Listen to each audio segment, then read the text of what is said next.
This episode is brought to you by Progressive Insurance. Fiscally responsible, financial geniuses, monetary magicians. These are things people say about drivers who switch their car insurance to Progressive and save hundreds. Visit Progressive.com to see if you could save. Progressive Casualty Insurance Company and Affiliates. Potential savings will vary, not available in all states or situations.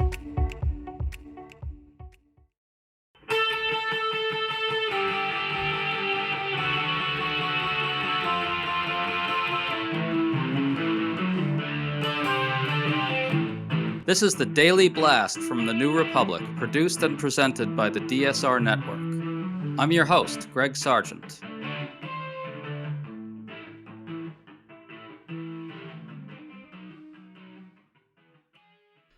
With the government shutdown fight dragging into its second week, Representative Marjorie Taylor Greene basically rolled a grenade right into the Republican camp. She erupted on Twitter, demanding to know why Republican leaders have no plan to help the millions of people who will be hurt when expanded Obamacare subsidies expire. Whether Greene knows it or not, this wrecks President Trump's whole strategy in this fight, which rests on the idea that only Democrats are to blame for the standoff. And this sent House Speaker Mike Johnson scrambling. But we think this fiasco goes even deeper. Greene has exposed serious cracks in the MAGA coalition and revealed why Trump's stance in this battle is weaker than it first appeared. We're unraveling all this today with congressional scholar Norman Ornstein, author of a new piece urging Democrats to hold the line in this battle. Norm, good to have you on. Great to be with you again, Greg. So let's start here. Democrats are demanding that Trump and Republicans agree to extend the expanded ACA subsidies, Affordable Care Act subsidies, that were enacted under President Biden. If they expire, millions will be hurt. Norm, a lot of pundits reflexively predicted at the outset of this that Trump would win any protracted standoff over it. Yet as of now, that hasn't happened. What's your explanation for this? So there are a couple of things to keep in mind, Greg. One is, if you look at many of the previous shutdowns that occurred, they often work to the benefit of the president because they've been under divided government. So go back to when Newt Gingrich, in a fit of pique, shut down the government when Bill Clinton was president. And Clinton and the clever people around him, but also the things that Gingrich said, put the blame very squarely on Republicans. And there were a lot of Republicans in the country whose businesses were hurt and whose lives were disrupted by the shutdown. Now, we had one instance where this backfired, and that is the biggest or longest shutdown ever, which was under Donald Trump. And that's because Trump said flat out, I'm responsible for the shutdown. Well, what we have now is an unusual circumstance. It's one where there's not divided government. The Republicans, as Americans, even those who don't follow things very closely, know, have the reins of power. This is Donald Trump, who is proclaiming all the time that he's running things, that he is all powerful. So I think that puts them a little bit on the defensive. Just as important is the positions that the two parties are taking as a whole. And what you have is Democrats with, I think, a simple, powerful message, which they need to, as I wrote, proclaim over and over again in every venue possible. They want to take away your health care. We won't let them. And Republicans basically not defending in any significant way the reality, which is they do want to take away their health care. Well, that's the thing, Norm. They do want to take it away, and that's why Marjorie Taylor Greene's grenade blew up so resoundingly. She did this extended tweet that included this, quote, I'm absolutely disgusted that health insurance premiums will double if the tax credits expire this year. She added, quote, not a single Republican in leadership talked to us about this or has given us a plan to help Americans deal with their health insurance premiums doubling. Do tell Marjorie Taylor Greene. She's as MAGA as you can get, and she's admitting that Republicans are utterly derelict when it comes to the expiration of these subsidies, which will, in fact, jack up premiums for millions and cause millions more to lose their insurance. Norm, doesn't this just shift the whole debate right onto Democratic terrain? It certainly does. And let's also add, Greg, that far more people in red states and districts rely on Obamacare. So far more people would be screwed completely if these subsidies disappear that Republicans rely on, even than Democrats. But that raises another key point about why Democrats are on sounder ground with the shutdown. If you go back to previous shutdowns, Democrats were united. They were united when Bill Clinton was president in saying, we want to reopen the government and provide services again for people. They were united back during the first Trump shutdown when Trump took responsibility for it. Republicans are divided now. I've seen many statements from Freedom Caucus Republicans saying, no, let those subsidies disappear. A lot of their allies out there are saying, we're for fiscal discipline, which of course is farcical in and of itself. But these were supposed to be temporary, and if you make them permanent, it's going to cost so much money.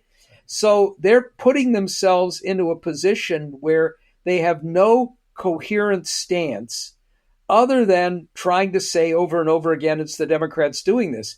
And when you had the Speaker of the House, Mike Johnson, look in the camera and say, we're the ones who care about health care, when they have nothing to say about it except we want to cut, that makes it harder for them. You know, there's another point here, Greg, which is this isn't just about the subsidies for the Affordable Care Act or Obamacare as we know it. It's also about the meat axe, the giant meat axe that Republicans took in their so-called big, beautiful bill to Medicaid, which is putting not just rural hospitals, but all hospitals in a terrible place, which is going to cost even more in terms of the health burdens on Americans, which will cost lives. Now, what Republicans did, knowing the pain that would cause, is to put off some of those deeper cuts until after the midterm elections. But they can't do that with the subsidies for the Affordable Care Act, which would take place in January. To stay up to date on all the news that you need to know, there's no better place than right here on the DSR Network. And there's no better way to enjoy the DSR Network than by becoming a member. Members enjoy an ad-free listening experience, access to our Discord community, exclusive content, early episode access, and more. Use code DSR2025 for a 25% off discount on sign-up at thedsrnetwork.com/buy. That's code DSR2025 at thedsrnetwork.com/buy. Thank you, and enjoy the show.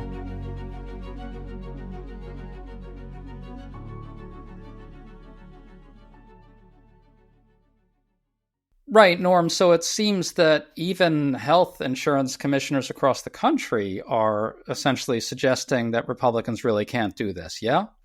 And most of the insurance commissioners, the ones in red states, are Republican. So the conservative Republican insurance commissioner in North Dakota, one of the reddest states in the nation, said, all of us are together. You cannot do this, because they know what havoc it will wreak. And remember, if people lose their insurance, they're going to end up going to emergency rooms when they have problems. They're going to have diseases that are untreated and will end up costing more. And what this insurance commissioner said is every insurance company now preparing for this has two sets of rates. One is what they're going to do come January 1 if the subsidies are continued. The other is what they're going to do if they're not. The second means doubling or tripling of most of those premiums. But they're not going to do it just as of January 1.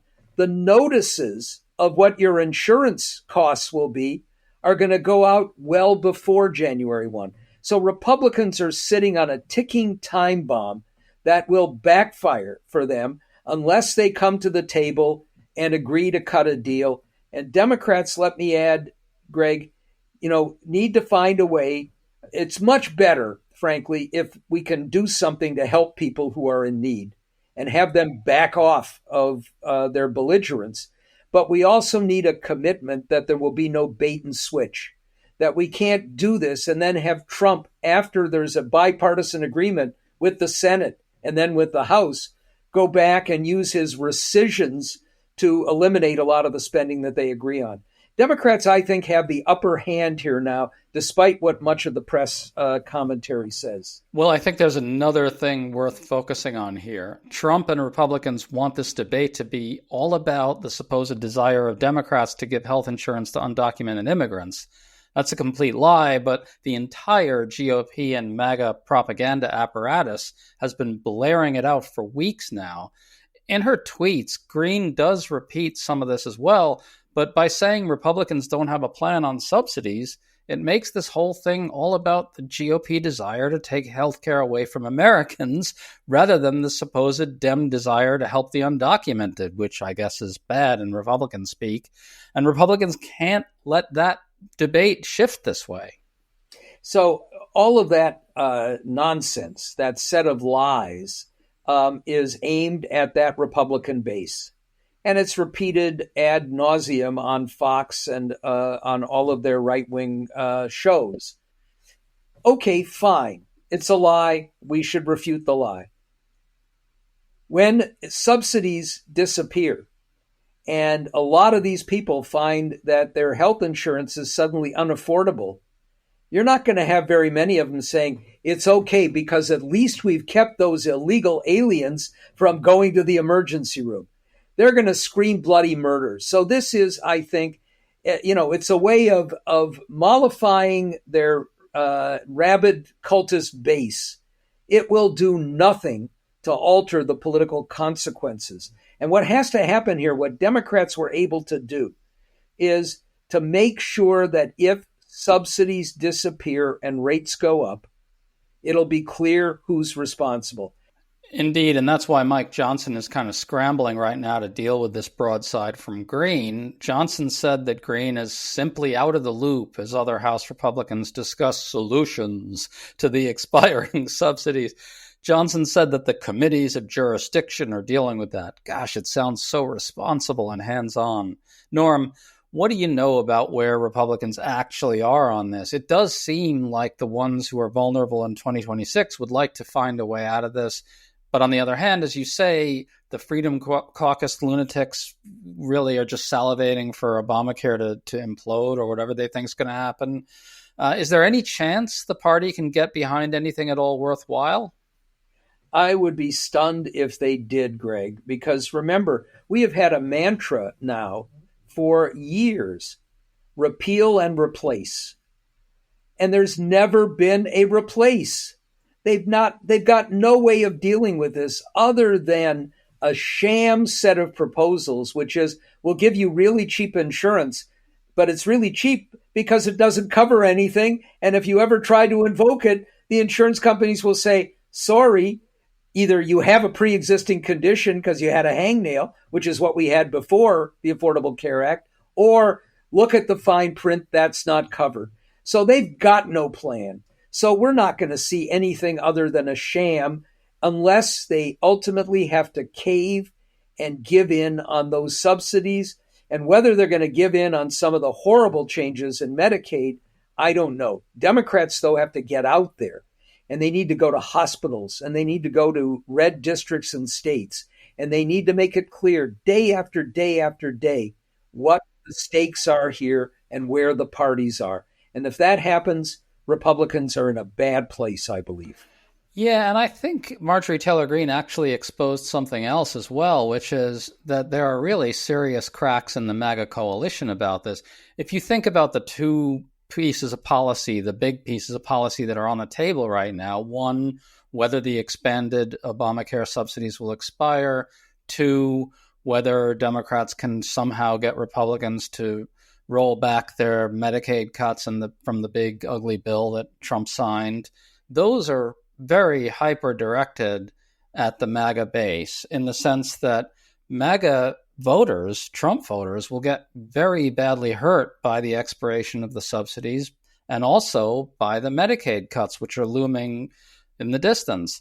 And I think Greene, by sort of exposing the truth about the Republican Party stance on this, kind of gave Democrats a wedge that they can use to really split the MAGA coalition on this. What do you think?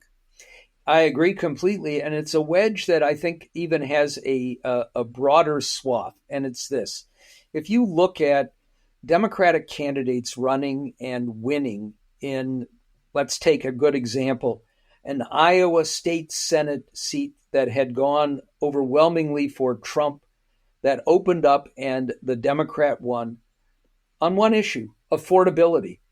That's the issue that propelled Mamdani to a place where he is likely to be the next mayor of New York City. It's affordability, because this isn't just about the costs of healthcare, although that's the prime mover. It's about how that fits in with every cost that working Americans face, now under siege because of Trump's tariffs. So people, that working class base that voted for Trump, these are people who are struggling. All of their costs are going up. Trump keeps saying, another big lie, so, as he is so wont to do, everything's great. The cost of eggs are down. Everything is coming down. The economy is booming. The people out there know that that's false, because they know what their daily reality is. And if you take the fact that rents are going up, food costs are going up, back to school costs are enormous, all of these tariffs, cars are going to be more expensive, and then you get a doubling of your healthcare premiums. That's all on Trump and Republicans right now. Norm, what's the way out of this whole thing? It does appear that Democrats are finding themselves in a somewhat unexpectedly strong position, and they're like, hey, this is kind of cool. We can actually fight. And it also appears that Republicans are kind of on their back foot here, on their heels. But it's still a little hard to envision what some sort of deal at the end of the day looks like. Is there a scenario where Republicans actually do cave in some sense? Obviously, they're not going to give Democrats everything they want on the ACA subsidies and on Medicaid, but is there a scenario where Republicans do concede something to Democrats that's actually kind of a decent outcome? So I don't think we're going to find Republicans agreeing to permanently extend the subsidies or do it, say, over a 10-year period. What I do think is possible is that Republicans agree to have a 1-year or 2-year extension of those subsidies so that they can say, look at the 10-year window, we're being less fiscally irresponsible than we were, and maybe ameliorate some of the bad impacts of the Medicaid changes. I think we can find a deal here. But the cautionary note is we did have 3 Democratic senators who broke with all the rest to vote for that 7-week extension of current levels of spending, with the false promise by Republicans that during that time they would talk. So what I would worry about is, as this shutdown continues for any length of time, and lots of people are hurt by the shutdown, and President has some power to decide where the programs will continue and what will be completely shut down, that you may see some slippage among Democrats. But having said that, Greg, I'd make one other point, which is the longest shutdown we've had was 35 days. Why didn't it go longer? Why don't they go longer? Employees of the government, whether they're working because it's essential or not, do not get paid during a shutdown. The law, written in 2019 after that last big shutdown, says unequivocally they all get back pay. But if you are, let's take somebody in ICE or in the FBI, and you're, working and basically living, if not paycheck to paycheck, pretty damn close to that, and you have to go a month or 2 months, and you got a rent payment due or a mortgage due, and you got to buy food, and you have to take care of other necessities. After a while, and it won't take long, they're going to be going, including those who are a part of that, MAGA shock troop. are going to be going to their Republicans and saying, you can't let this go on anymore. So the pressure is going to be great. One of the reasons that the last shutdown ended when it did is a very large number of TSA workers, and remember, they're paid a pittance, started to call in sick because they were required to work. If you're not working for the federal government, you're on a furlough. At least you might be able to bring in a little money by, taking a job at a Walmart or at a gas station or doing something else. If you are an essential employee, you're not getting paid. You're having to go into work, sometimes 40 or 60 hours a week. You've got nothing coming in. So I think there's going to be some pushback that will hit Republicans at least as much as those Democrats. Well, Norm, I will say one thing about your scenario in which there's sort of a deal for a short-term extension of the subsidies. Let J.D. Vance explain to the public as he's running for president in 2028 that the ACA subsidies are about to expire because of his party. So it's small consolation maybe, but there may be poetic justice at the end of this whole thing. Well, let me just add, Greg, that if we have to go every year with facing a cliff where it's once again Republicans saying, no, let's get rid of the subsidies and double your insurance premiums, if that's the debate we're going to have, I'm perfectly happy with a 1-year extension because it's going to be extended again. Well said, Norm. Norm Ornstein, thank you so much for coming on with us. Always great to talk to you, man. Good to talk to you too, Greg.